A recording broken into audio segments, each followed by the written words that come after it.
So, hi everyone, my name's Gretchen and I'm the DU rep doing this interview on Craic Mental, who is a rapper, a singer, producer, advocate on a range of social and political issues. So, Craic, it's great to have you here today. How are you? I'm doing well. Thanks for having me. Fab. My first question is, how did you get into music? Was it something that you stumbled upon in school, or did you grow up with it in the house? Or I was always kind of into hip hop and stuff, but I think I started making music myself when I was like 19, and yeah, from there it just evolved into what I am today. And you've had a number of stage names. So how did you come up with Craic Mental, and is that the one you're going to be sticking with from now on? Yeah, it's the name I'm most fond of. I used to go by Dude with Swag, but I've had about 15 or 16 names, I'd say, at this stage. But Craic Mental is probably the best one because it's three artists for the price of one. You have the Crack Man, which comes through with all the funny songs, the Mr. Tato Man and them. Then you have the Boy that comes through with a stream of consciousness. And then you have the Mental Fiend, which is a reaction to the boy not being heard. Wow. I didn't expect an answer like that. Yeah, that's brilliant. And where do you get your inspiration from in your music? Is there another artist that you look up to, or? Kind of just inspire myself, to be honest. Like I like listening to kind of old school Memphis hip hop, just anything that's kind of alternative and just goes against the grain. I'm not really into pop rap that much, but I just like obscure stuff like Little Ugly Mane, 3-6 Mafia, just anything different. One of your songs, Pink Lucozade, was sampled by Chinese rapper No, I think it is. Yeah, No Name, I think is his name. No Name. Oops, I should have looked into that one a bit better. I don't know. I could be wrong too.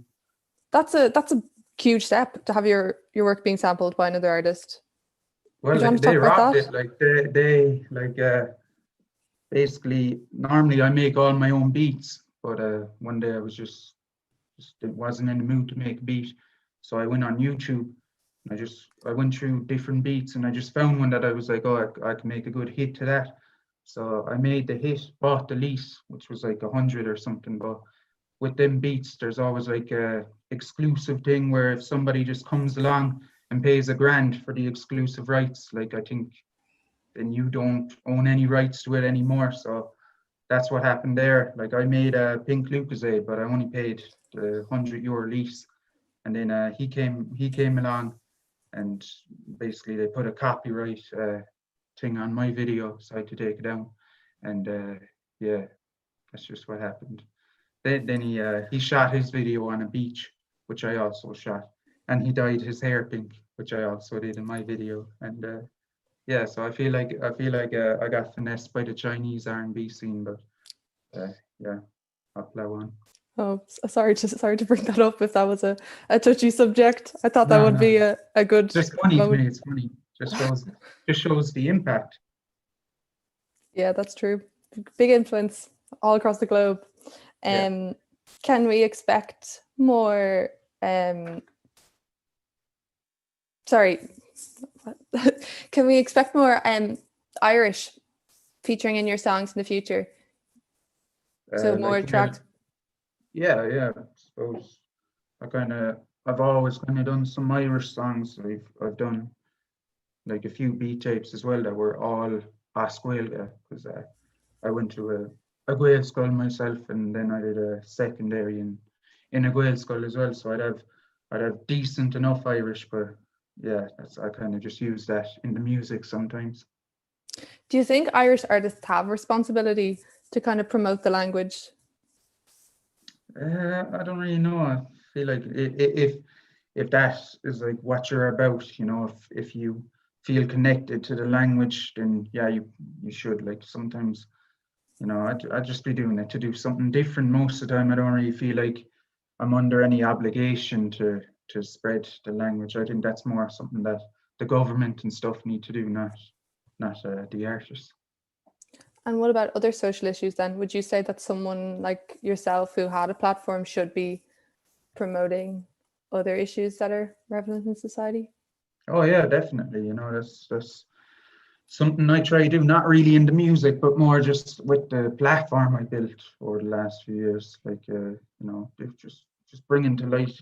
I feel like sometimes people kind of, use the government as an escape and use issues going on in the States as an escape from issues going on in their own circles. So like they won't be calling out sexism or, racism amongst their friends or, amongst, their community, but they will be all the time online complaining about Trump and stuff. And, I rather just, call out stuff in Irish music because like that's the scene that I have control in. You've shown your disdain for Irish journalists with regards to ableism, and how would you do you think about the Irish music scene itself? Would you say it's fairly welcoming or more diverse in recent years? It's not. No, they're too far behind. When it comes to artists with disabilities and ableism, I think they're kind of they make themselves out to be very progressive, but even when it comes to women artists or anything like that, it's like they're very far behind. It's very white male middle class dominated, like the music scene. And I'm not saying that those artists aren't great too, but it's like it is kind of like it's all the same faces and all the same backgrounds that you see kind of making moves in Irish music. And to not acknowledge that, I feel like people wouldn't be being real about the scene. But it has become more diverse in recent years. Yeah, but it had to, like, if it wanted to gain any bit of relevancy, like 10 years ago, it's definitely progressed, and hopefully it'll progress more. But like, if you look back 10 years ago, it was like even at the hip hop scene, it was all white lads. It was like there was no one else in it, and that's half the reason I feel like it couldn't get taken seriously till it got more diverse. So that's probably why the scene's kind of picking up a bit over the last few years. So like a lot of people would say to label yourself is to limit.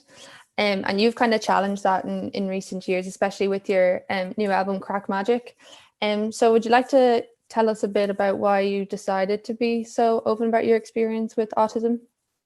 Yeah, it was just like, I feel like, as an artist, you'll only ever like stay interesting or relevant to people if you give, more yourself to people, like I have two albums there. I have Cork City Anthems, which I dropped last year, which is kind of, that's probably the better received one. Like that was the one that kind of put me on the map in Ireland.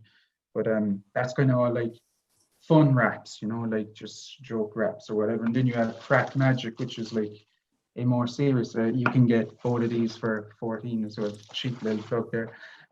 You can like Craic Magic then is different. It's like it's just a more honest and more sincere, project from me, like whereas the other one's a bit like it's a bit out of this world.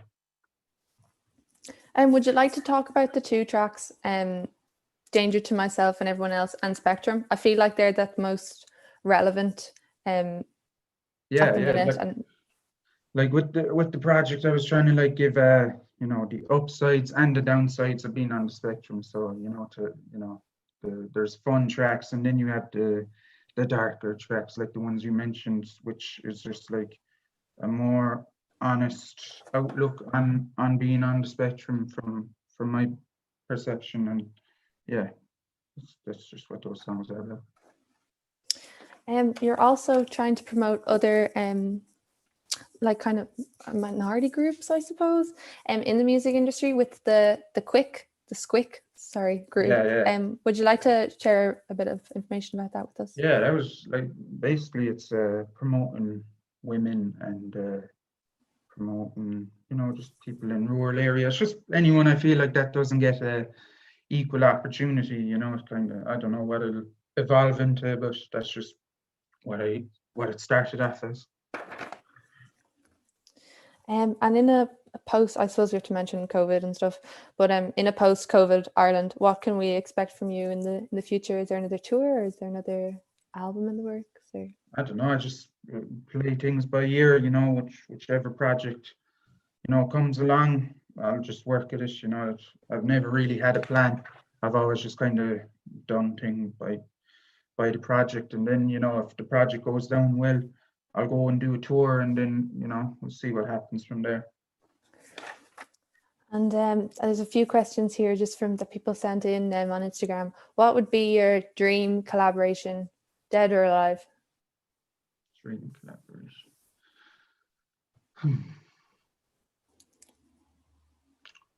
It's a tough one. Yeah, I'm trying to think. Maybe Big L, even though he's like a completely different rapper from back in the day. Maybe 3-6 Mafia. Yeah, like those two probably. Or like they'd be like completely different rappers now to me, but it'd just be fun to hear it on a track. I've never heard of them before. Where are they from, or what type of Big L is a Harlem rapper. He'd be like an East Coast rapper from the 90s. He got shot dead, but he was like very good with wordplay and similes and stuff. And then 3-6 Mafia kind of, you know, you could say that they've kind of created the whole wave of trap, really, that you see all around music. They kind of invented that with their kind of lo-fi projects back in the day. So yeah, I'd definitely love to do something with them. And what's your favorite work of your own? It's probably still Cork City Anthems, to be honest, because it's probably, I feel like that was like, I was making music for about 3 years. Then I took a year off, got married, traveled the world for a bit. And then I came back, dropped Cork City Anthems, and yeah, that's, I don't know, it was just like, it took like a year to make, a year, like there's songs on that took like, that were out 2 years before it, whereas like normally with a project, I might spend a month on it, and I don't know, Cork City Anthems. So that's the. What have you been listening to then yourself recently? Spotify Wrapped came out today, that, you know, the whole summary of the year. I know it's not too good for artists, Spotify. But what have you been listening to lately, apart from 3-6 Mafia? Listening to A Love Letter to You, Part 4 by Trippie Redd. I've been listening to Mr. Tug, Isolation by Little Ugly Mane. What else have I been listening to? Been listening to Space Ghost Perp, a bit of Rick Ross, Wiley, he's a UK rapper, and Pop Smoke as well. That's kind of what I've been listening to over the last week. Sick.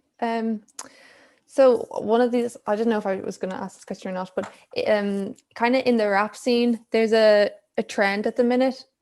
I've heard the term poor face being put on it. So it's kind of pretending that you're, you know, you came from like really hard times and you had to work your way through this. And a lot of people and rappers like put this as an extension of their stage persona. What do you think about this? Kind of. Yeah, I think that's just everyone though online. You know, I think everybody is kind of like making out that they have a struggle that, you know, they probably do, but it's kind of like, you know, in music they say, you know, the best artists are like themselves turned up by like 10. And I feel like that's how people are on Twitter as well. You know, people, you know, I'm not doubting that people go through loads of different things, or people might have grown up poor or whatever, but they amplify it by 10, you know, for extra clout points. But, you know, I don't really judge people for that. Niamh, do you have any other questions? Sorry. Hi, yes, I'm Niamh. I'm TCDSU's officer for students with disabilities. And as you know, International Day for Persons with Disabilities coming up tomorrow. And we have our own Disability Awareness Week in Trinity going on. So thank you to Gretchen for reaching out to me to collab on this.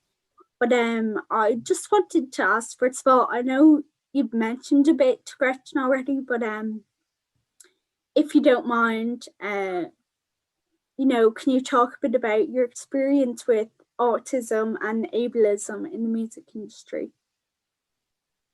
I just feel like, you know, no matter what I do in music, I'll always be put in the kind of joke bracket, you know, the comedy bracket.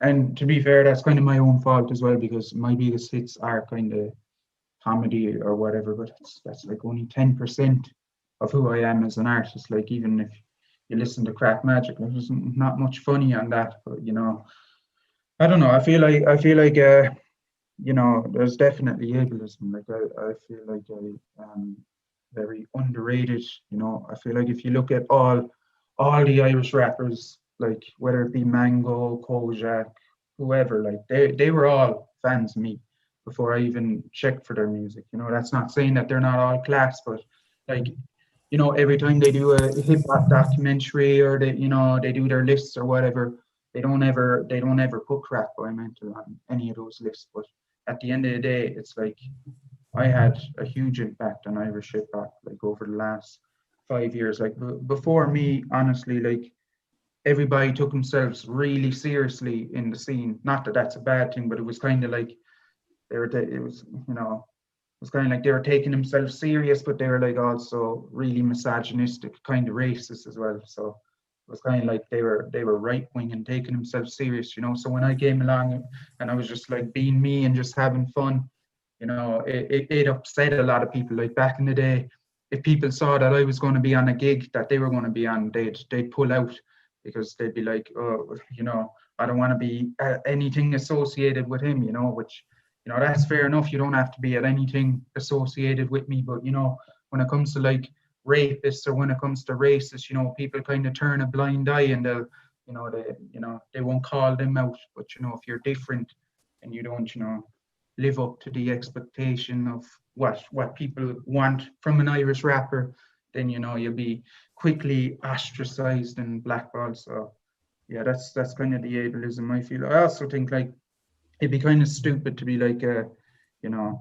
oh, nobody likes me because I'm autistic, because like that's not true. I don't think people think that deeply about whether they like someone or not because of their disability. But you know, you have to factor in that like in Ireland, like it is in every sector, it's like you know, you'll only get ahead by who you know.